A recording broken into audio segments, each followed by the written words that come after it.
Hey there, and welcome to the first ever Tipsy Gaming boss guide, where the goal is to offer up a bit of a lighthearted approach to explaining the fight, but still hoping to provide a decent amount of useful information. So let's get started. As usual, we're kicking it off with a cocktail, but if you want to skip that and go straight to the boss guide, just check the timestamp in the description below. Today's cocktail is a simple one, and it might have a name, but I'm going to call it the Welcome Mat. Because Shriekwing is the first boss to welcome us into Castle Nathria. And one way or another, wiping is going to happen. Either the raid will wipe, or they'll wipe the floor with this bat. Speaking of bats, we're using Bacardi Rum as the base here. Why? Because it has a bat. So add a couple of ounces of Bacardi to a chilled glass, and about half an ounce of lime juice, and top it off with some Sprite Ginger or really any clear soda of your choosing. Lovely. I told you it was simple. We will also be using a cherry garnish, but that's not until the next phase. Now it's time to break down the Shriekwing fight for normal and heroic difficulty. The first thing I want to tell you is that because so many of her, yes her, damaging abilities are sound-based, ear-splitting shriek and echoing sonar for example, if you turn your sound effects volume all the way down, you won't take damage from those abilities. I'm kidding. That is 100% false. You will still take damage. Please don't try that. Shriekwing is a two-phase encounter that uses some common mechanics, plus a few others of course, including a life or death game of hide and seek. At the pole, you'll want to have 1 to 2 cuddle puddles, as I call them, which means stack up, either everyone together just behind the boss or range and melee separated. Keep those close to the pillars, as those are kind of the home base of the fight. You will use them to hide behind when she casts ear-splitting shriek. If you don't use the home base pillars to break line of sight by the end of the 6-second cast, you will not only take considerable damage, making your healers sad, but also a pool of sanguine ichor will appear at your location and stay there for the rest of the fight, doing damage every second to anyone that stands in it and just making movement and placement more difficult overall. Imagine this glass as the boss room, and this cherry garnish as sanguine ichor. Now, there's less space for our heroes to move around safely. Another thing to watch out for is echolocation, which will target several players with a red arrow and after 8 seconds smite them with an AoE and leave sanguine ichor at their location. To manage this, if you're targeted, you'll want to run away from the pillars to avoid damaging your buddies and leaving the dance floor as clear as possible.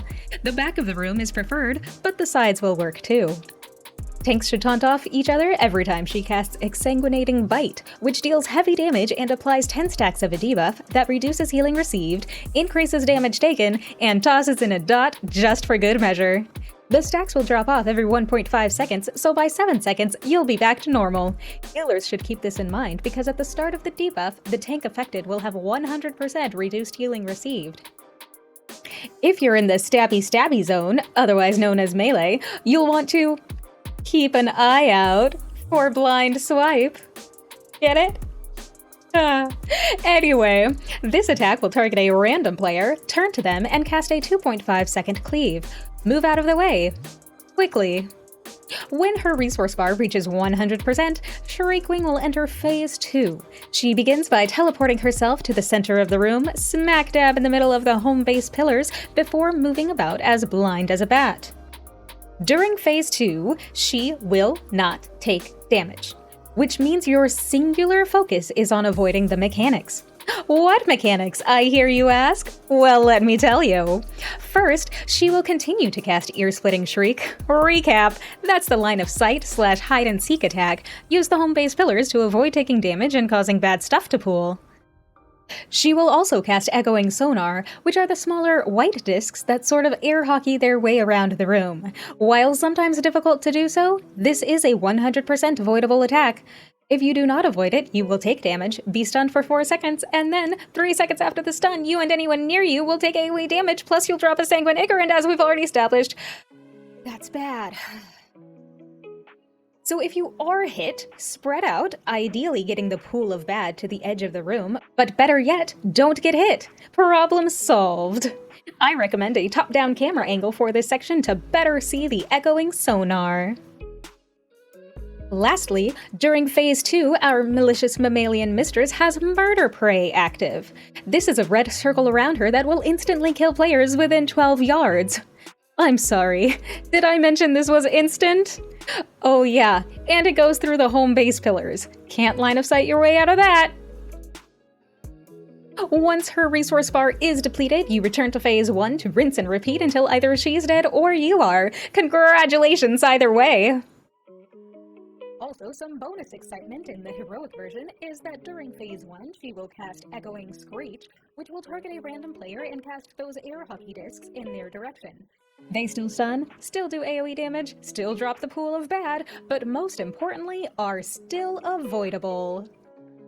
That's gonna wrap it up for this boss guide. If you enjoyed it, please consider liking, subscribing, or sharing it with a friend.